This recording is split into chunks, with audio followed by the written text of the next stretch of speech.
What is the hype of Nazara about? And Nikhil Kamath and SBI Mutual Funds ने क्यों अपना stake इस company में increase किया? In today's video, we try to understand the business model of Nazara and see if it makes sense to us as retail investors. So let's get started. Essentially ये company एक acquisition based company है and grow करने के लिए ये intellectual property etc खरीदते हैं. So you can think of them as a mix of VCs and consultants. इनकी presence globally ये areas में है.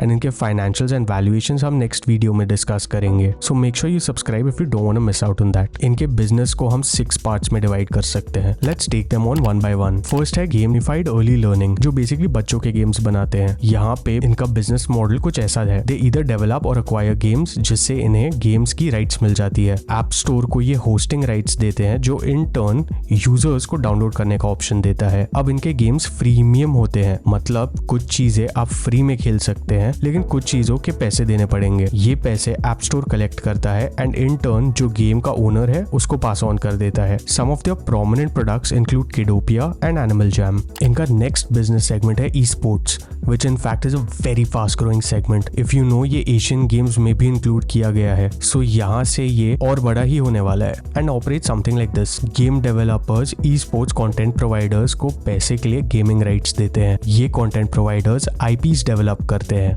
एंड एक e sports content destination create करते हैं. यहाँ पे ब्रांड्स इनको स्पॉन्सर करती है. अब ये कंटेंट क्रिएट करती है around these e sports and this is either televised via OTT and other mediums जो इन टर्न यूजर्स देखते हैं and could be a place to sell accessories as well. यहाँ पे हमारे इन्फ्लुएंसर्स भी काम आते हैं. ये पैसा लेते हैं brands and e sports content providers दोनों से प्रमोशंस के लिए एंड दिस इज हाउ ये पूरा ई स्पोर्ट्स का बिजनेस चलता है. इस मॉडल में इनके पास नॉर्डविन गेमिंग है जो ई स्पोर्ट्स इवेंट ऑर्गेनाइज करती है एंड स्पोर्ट्स कीड़ा है. नेक्स्ट बिजनेस सेगमेंट गेम्स है जिनका सिमिलर फ्रीमियम मॉडल है जो हमने पहले डिस्कस किया था. इसके बाद वी हैव टेलको सब्सक्रिप्शंस जिसमें ये टेलीकॉम प्रोवाइडर्स के साथ टाई अप करते हैं सब्सक्रिप्शन बेस्ड गेम्स प्रोवाइड करने के लिए. इसमें इनके पास 1000+ गेम्स हैं. नेक्स्ट है इनका स्किल बेस्ड गेम्स. ये बेसिकली आपके पोकर रमी टाइप के गेम्स हैं और इसमें ये पैसा कमाते हैं टोटल प्राइज पूल से कमीशंस लेके. एंड फाइनली इनका एडटेक बिजनेस सेगमेंट है.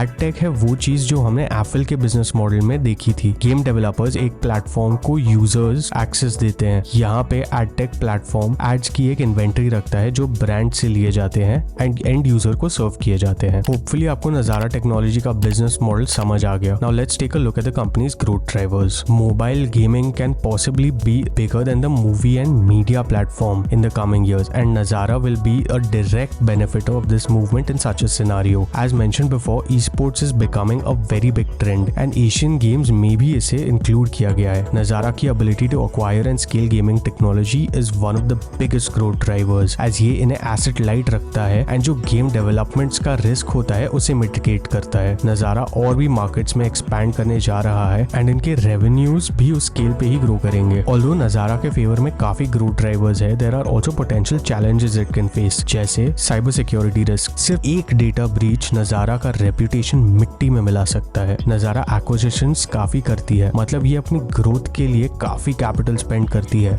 एंड ये शॉर्ट टर्म के लिए ठीक है लेकिन लॉन्ग टर्म में इन्हें नई स्ट्रैटेजी सोचनी पड़ेगी जो गलत भी हो सकती है. तो वो रिस्क इस कंपनी में है. यूजर्स की प्रेफरेंसेस हमेशा चेंज होती रहती है एंड जो आज चल रहा है वो शायद 5 साल बाद नहीं चले. तो ये एक रिस्क नजारा पे हमेशा रहेगा. रेगुलेटरी चेंजेस भी इनके लिए एक हेडविंड बन सकता है. जैसे रिसेंटली गवर्नमेंट ने GST slab skill based gaming पे चेंज किया. So such things can have a direct effect on Nazara Technologies. चलिए आपको अभी एक ऑब्जेक्टिव व्यू इस कंपनी के बारे में मिल गया होगा. Let's do a quick business analysis for the company. Threat of new entrants is medium. जैसे जैसे टेक्नोलॉजी इंप्रूव होगी एंड गेम डेवलपमेंट आसान होगा, नए प्लेयर्स इस फील्ड में इमर्ज होना शुरू करेंगे. Bargaining power of suppliers is low. जो छोटे game developers and content providers होते हैं उनके पास बहुत लिमिटेड बार्गेनिंग पावर होता है against big players like Nazara. Bargaining power of buyer is high. इस पूरे बिजनेस मॉडल में एंड यूजर के पास सबसे ज्यादा बार्गेनिंग पावर है. अगर जनता ने गेम को बॉयकॉट कर दिया तो ये मॉडल चलेगा ही नहीं. Threat of substitutes is medium. Traditional sports and दूसरे टाइप का डिजिटल कंटेंट इस फील्ड का सब्स्टिट्यूट है and with the growing user base of e sports chances are ये नहीं होगा. Rivalry among existing competitors is high. Nazara को competition established players and startups दोनों से है जो इन पे प्राइसिंग प्रेशर डाल सकता है. Here is a list of the management for you to go through. Make sure you do your research and this is a video you should watch next.